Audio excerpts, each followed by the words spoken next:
Perkenalkan, nama saya Renata Elisia Popivensi dari kelas 1 BKIA. NIM 20 17 10 10 17. Di sini saya akan mempresentasikan mengenai sejarah dan perkembangan studi Islam untuk memenuhi tugas mata kuliah metodologi studi Islam.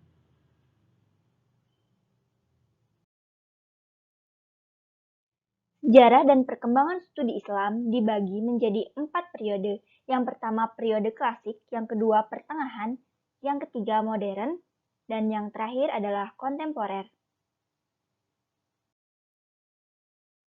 Sejarah perkembangan studi Islam dibagi menjadi 3 bagian, yaitu periode klasik pada tahun 650 sampai 1250 Masehi, periode pertengahan dari tahun 1250 sampai 1800 Masehi, periode modern dari 1800 Masehi sampai sekarang, sampai dengan periode kontemporer.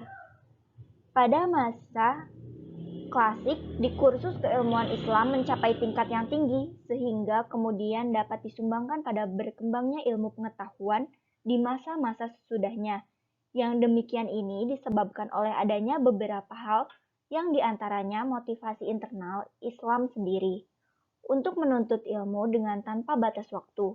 Beberapa wahyu atau nas penting mengenai ilmu telah menjadikan alasan bagi dukungan dan respon Islam terhadap ilmu pengetahuan dan peradaban. Oleh sebab itu, tak heran jika tradisi dalam Islam lantas begitu subur dan semarak pada masa-masa berikutnya. Yang pertama, kita membahas mengenai periode klasik dari tahun 650 sampai 1250 Masehi.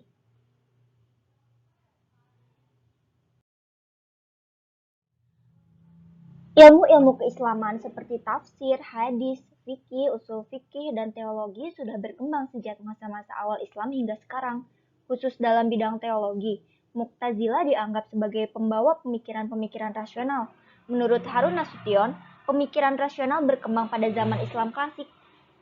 Pemikiran ini dipengaruhi oleh persepsi tentang bagaimana tingginya kedudukan akal seperti yang terdapat dalam Al-Quran dan hadis.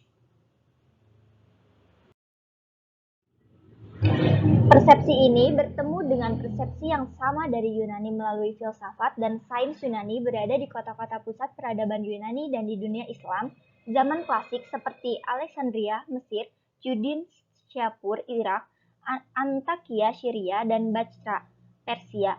Islam mengalami masa keemasan atau masa kejayaan dengan dibuktikan melalui wilayah kekuasaan, perluasan wilayah kekuasaan Islam, adanya integrasi antar wilayah Islam, dan adanya puncak kemajuan Islam di bidang ilmu dan sains. Pada masa ini mengalami 4 kali masa kepemimpinan, yaitu masa kepemimpinan Nabi Muhammad SAW dan sahabat pada tahun 611 sampai 622 Masehi, Abbasiyah 656 Hijriah, dan Umayyah pada masa peralihan dan pemerintahan dinasti Fatimah di Mesir.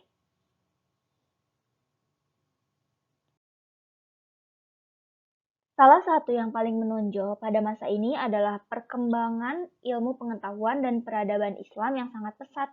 Puncak perkembangan pada masa Khalifah Al-Mansur, namun puncaknya terjadi pada masa Al-Rashid dan Al-Ma'mun. Keduanya mendukung perkembangan ilmu pengetahuan dan peradaban Islam dengan mensponsori penerjemahan buku-buku berisi khazanah ilmu pengetahuan dari peradaban seperti Yunani, Persia, India, penerjemahan, dan pengembangan ilmu dipusatkan di Baitul Hikmah atau Hizanatul Hikmah.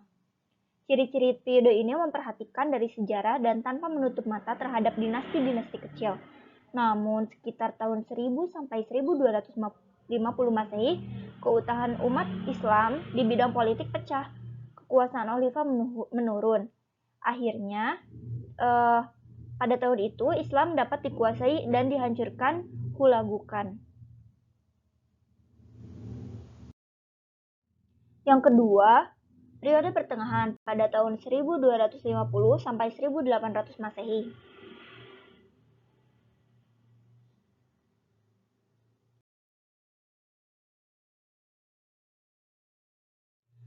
Periode pertengahan, periode ini ditandai dengan kemunduran total kekuasaan Islam di Baghdad.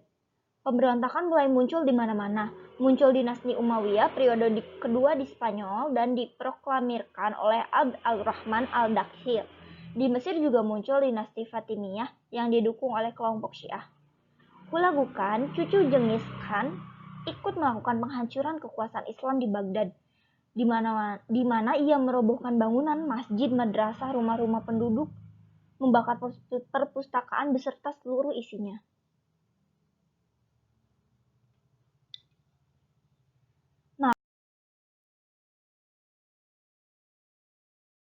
Maka pada periode ini terdapat dua fase, yaitu fase pertama, fase kemunduran, pada tahun 1250 sampai 1500 Masehi.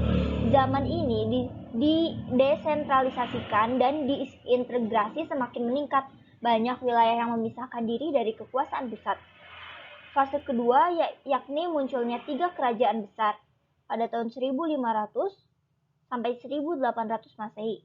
Dalam keadaan demikian ini muncullah 3 kerajaan besar Islam yang mencoba untuk membangkitkan kembali kekuasaan Islam, yaitu Utsmani di Turki pada tahun 1290 sampai 1924 Masehi.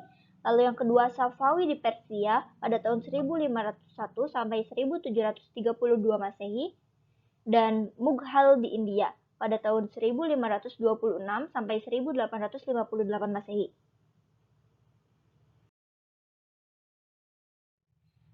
Akhir periode pertengahan. Akan tetapi, ketiga kerajaan ini tidak bisa bertahan, satu demi satu berjatuhan dan digantikan oleh kekuatan lain. Kerajaan Utsmani digantikan oleh Republik Turki pada tahun 1924. Kerajaan Safawi di Persia digantikan oleh dinasti Qajar pada tahun 1925. Kerajaan Mughal di India digantikan oleh penjajah Inggris pada tahun 1875 dan Mesir dikuasai oleh Napoleon dari Prancis tahun 1798. Akhirnya umat Islam memasuki fase kemunduran kedua.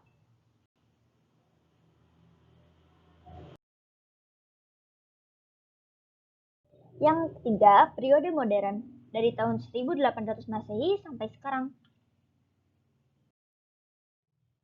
Disebut juga periode pembaharuan karena merupakan zaman kebangkitan dan kesadaran umat Islam terhadap kelemahan dirinya dan adanya untuk memperoleh kemajuan dalam berbagai bidang, terutama dalam bidang pengetahuan dan teknologi. Masa kebangkitan Islam atau disebut dengan masa pembaharuan mulai menggeliat pada tahun 1800 Masehi.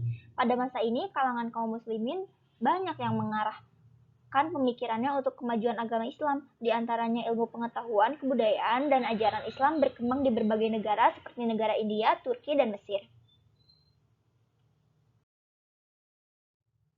Pada periode modern, Islam mengalami perkembangan yang luar biasa sehingga Harun Nasution menyebut periode ini sebagai zaman kebangkitan Islam. Ekspedisi Napoleon yang berakhir tahun 1801 membuka mata umat Islam, terutama Turki dan Mesir, akan kelemahan umat Islam di hadapan kekuatan Barat. Ekspedisi Napoleon di Mesir memperkenalkan ilmu pengetahuan dengan membawa 167 ahli dalam berbagai cabang ilmu. Dia membawa 2 set percetakan huruf Latin dan Arab dan Yunani.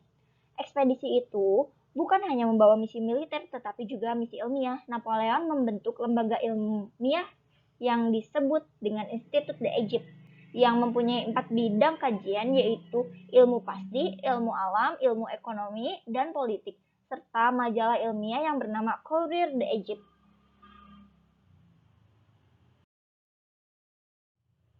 Ide-ide baru yang diperkenalkan oleh Napoleon di Mesir adalah sistem negara republik yang kepala negaranya dipilih untuk jangka waktu tertentu, persamaan egalit dan paham kebangsaan atau nation. Para pemuka Islam pun mulai berpikir dan mencari jalan keluar untuk mengembalikan kejayaan umat Islam. Maka muncullah gerakan pembaruan yang dilakukan di berbagai negara seperti Turki dan Mesir. Gagasan pembaruan itu kemudian diserap di berbagai negara muslim, termasuk di Indonesia. Yang terakhir adalah periode kontemporer. Periode kontemporer, Islam memiliki peran penting historis bagi kita semua, tetapi pada saat yang sama pemahaman kita terhadap fenomena ini sangat tidak memadai. Kontemporer artinya dari masa atau waktu ke waktu. Sejarah Islam kontemporer yaitu suatu ilmu yang mempelajari kebudayaan Islam pada masa lampau dari waktu ke waktu yang dimulai dari Rasulullah SAW. Menurut bahasa etimologi, Islam kontemporer adalah agama yang diajarkan oleh Nabi Muhammad SAW pada masa lampau dan berkembang hingga sekarang. Menurut istilah, Islam kontemporer adalah gagasan untuk mengkaji Islam sebagai nilai alternatif baik dalam perspektif interpretasi tekstual maupun kajian kontekstual mengenai kemampuan Islam memperbaiki solusi bagi temuan-temuan di semua dimensi kehidupan dari masa lampau hingga sekarang. Studi Islam di masa kontemporer banyak dipengaruhi oleh faktor-faktor yang berasal dari luar dunia akademik ilmiah, seperti politik dan ideologi, sehingga studi Islam lebih bersifat partikular dan tidak menggambarkan fenomena keagamaan yang sesungguhnya.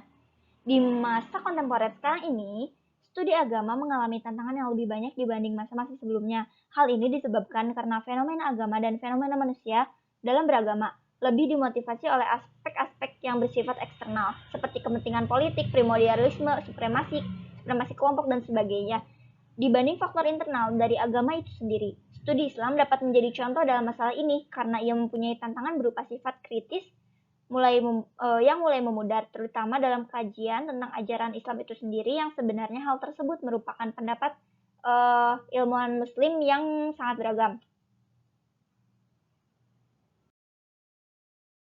Mengamati perkembangan Islam kontemporer, sedikitnya ada 5 tren besar yang dominan diantaranya. Yang pertama, fundamentalis, yakni kelompok pemikiran sepenuhnya percaya kepada doktrin Islam sebagai satu-satunya alternatif bagi kebangkitan umat dan manusia. Yang kedua, tradisionalistik, kelompok pemikir yang berusaha untuk berpegang teguh pada tradisi-tradisi yang telah mapan. Yang ketiga, reformistik, kelompok pemikir yang berusaha merekonstruksi ulang warisan-warisan budaya Islam dengan cara memberikan tafsiran-tafsiran baru. Yang keempat, post-tradisionalistik, kelompok berpikir yang berusaha mendekonstruksi warisan-warisan budaya Islam berdasarkan standar-standar modernitas. Yang terakhir adalah modernistik, kelompok pemikir yang hanya mengakui sifat rasional ilmiah dan cara pandang agama serta kecenderungan mistik yang tidak berdasarkan praktis. Sekian presentasi saya. Berikut merupakan daftar pustaka yang saya gunakan. Sekian dan terima kasih. Bila ada pertanyaan bisa di bawah sini, di bawah kolom komentar. Terima kasih. Wassalamualaikum warahmatullahi wabarakatuh.